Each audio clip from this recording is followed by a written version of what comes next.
React fundamental complete करने के बाद मुझे एक इंटरेस्टिंग रियलाइजेशन हुआ। रिएक्ट का सबसे बड़ा चैलेंज ना तो यूज स्टेट था, ना यूज इफेक्ट था, और ना ही रिडक्स था। ऑनेस्टली बोलूँ तो रिएक्ट खुद भी एक बड़ा प्रॉब्लम नहीं था। सबसे बड़ा चैलेंज था उन मिस्टेक को अवॉइड करना जो हर बिगिनर रिएक्ट सीखते वक्त करता है। पिछले कुछ हफ्तों में मैंने रिएक्ट के सारे फंडामेंटल क्लियर करवा लिए हैं, और इस जर्नी के दौरान मैंने काफ़ी मिस्टेक की। कुछ मिस्टेक्स ने मेरा टाइम वेस्ट किया, कुछ मिस्टेक्स ने अननेसेसरी कन्फ्यूजन क्रिएट किया, और कुछ मिस्टेक्स ने मुझे इतना फॉल्स कॉन्फिडेंस दे दिया कि मुझे लगने लगा कि मुझे रिएक्ट पूरी तरह से आता है, बट एक्चुअल में मेरा जो नॉलेज गेन था वो ज़ीरो था। इसलिए अगर आप रिएक्ट सीख रहे हो या फिर फ्यूचर में रिएक्ट स्टार्ट करने का प्लान बना रहे हो, तो ये वीडियो आपका काफ़ी टाइम सेव कर सकता है। क्योंकि आज इस वीडियो में मैं शेयर करने वाला हूँ 7 ऐसे मिस्टेक जो हर बिगिनर करता है रिएक्ट सीखते वक्त। अगर आप इस मिस्टेक को अवॉइड कर पाते हो तो आपका बहुत ज़्यादा टाइम बचने वाला है और आपकी coding journey smooth and fast होने वाली है।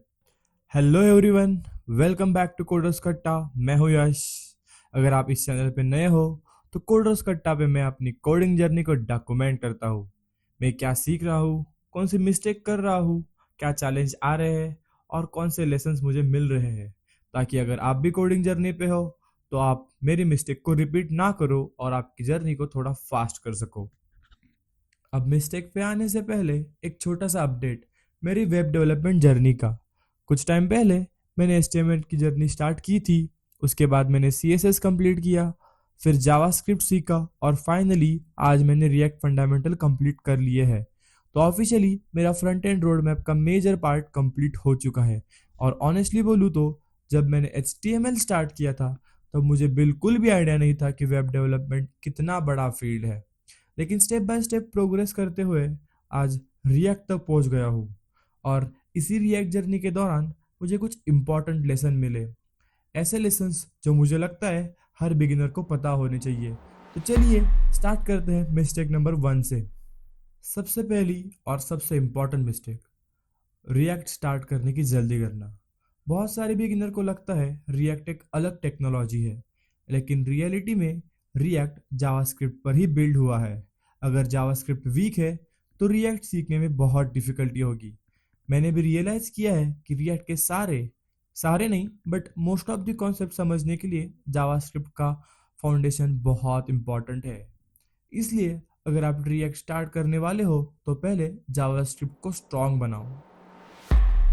ये मिस्टेक मैंने पर्सनली की है।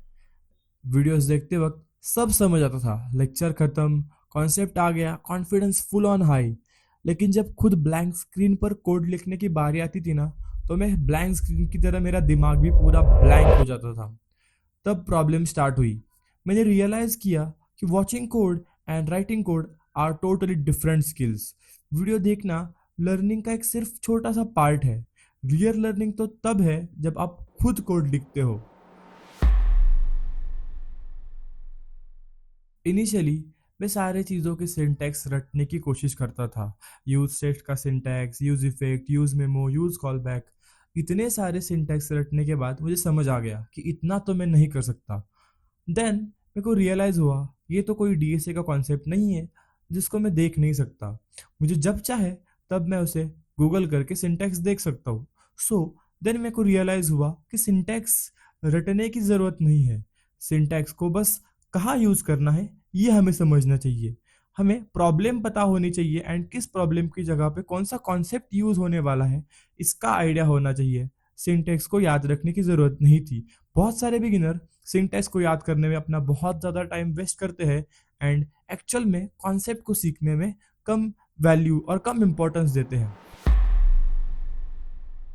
AI लर्निंग को बहुत फास्ट बना सकता है, लेकिन सिर्फ तब जब आप उसको सही से इस्तेमाल करो। बहुत लोग AI से कोड जनरेट करवाते हैं और सीधा कॉपी पेस्ट करते हैं, लेकिन उस अप्रोच से आपकी लर्निंग बहुत स्लो हो जाएगी। मैं AI को एज अ कोड मशीन नहीं यूज करता। मैं AI से पूछता हूँ इस कॉन्सेप्ट का सिंपल सा सॉल्यूशन बताओ या एक सिंपल वर्ड्स में एक्सप्लेन करो, रियल वर्ल्ड एग्जांपल दो, क्विज दो, प्रैक्टिस क्वेश्चन दो। और मुझे लगता है कि इसी वजह से AI लर्निंग को जेन्युइनली फास्ट बना सकता है। जब मैं कोडिंग में न्यू था तब मुझे ये लगता था कि यार ये 80 वीडियोस का एक कोर्स कंप्लीट करने के बाद मुझे कोडिंग पूरी तरह से आ जाएगी, मुझे रिएक्ट आ जाएगा। बट आज रियलाइजेशन ये है कि आज मैंने पूरा रिएक्ट का कोर्स कंप्लीट किया है, बट आज भी मैं खुद एक फुल डेवलपमेंट एप्लीकेशन नहीं बना सकता क्योंकि मैंने प्रोजेक्ट नहीं किए, मैंने उसको अप्लाई नहीं किया। Course completion is not equals to complete learning of a concept. एक कोर्स को कंप्लीट करने के बाद आपको उसको प्रैक्टिस करना पड़ता है एंड उस पर मास्टरी हासिल करनी पड़ती है। सिर्फ कोर्स से या फिर सिर्फ वो 80 वीडियोस 100 वीडियोस से आपका कंप्लीट डोमिनेंस उस कॉन्सेप्ट पे नहीं होगा। एक टाइम पर मुझे भी लग रहा था कि रिएक्ट के साथ साथ नेक्स्ट जेएस कर लूँ, थोड़ा एआई के कॉन्सेप्ट देख लूँ, साथ ही साथ बैकएंड स्टार्ट कर लूँ। बट रियलाइज हुआ कि मेरा फोकस डिस्ट्रीब्यूट हो रहा है। अगर आप एक साथ 5 चीजें सीखने की कोशिश कर रहे हो तो प्रोग्रेस ऑब्वियसली स्लो होगी।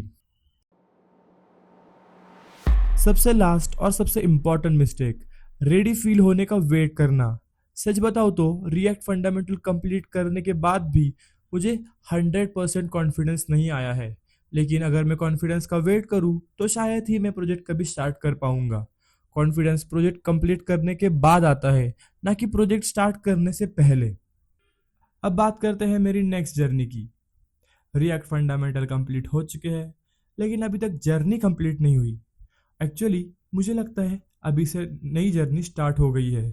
मैं अभी फोकस करूंगा टेलविंड सीएसएस पर, और टेलविंड सीएसएस कंप्लीट करने के बाद खुद रियल वर्ल्ड प्रोजेक्ट बिल्ड करना स्टार्ट करूंगा, क्योंकि मुझे लगता है प्रोजेक्ट ही वो जगह है जहां एक्चुअल स्किल डेवलप हो सकती है। और ऑब्वियसली उन प्रोजेक्ट का कंप्लीट अपडेट आपको इसी चैनल पे मिलेगा, ताकि आप मेरे कंप्लीट वेब डेवलपमेंट जर्नी को स्टेप बाय स्टेप फॉलो कर सको। तो ये थे वो 7 मिस्टेक्स और 7 लेसन जो मैंने रिएक्ट सीखते वक्त लर्न किए। अगर आप भी रिएक्ट या वेब डेवलपमेंट सीख रहे हो तो उम्मीद करता हूँ कि ये लेसन्स आपकी जर्नी को थोड़ा सा ईजियर बनाएंगे। मेरी जर्नी कंटिन्यू रहेगी, मैं सीखता रहूँगा, मैं बिल्ड करता रहूँगा, और हाँ, इम्पोर्टेंट लेसन आपके साथ शेयर करता रहूँगा। अगर आप इस जर्नी का पार्ट बनना चाहते हो तो कोडर्स कट्टा को सब्सक्राइब करो। मिलते हैं नेक्स्ट अपडेट के साथ। Until then, keep learning, keep building and keep growing.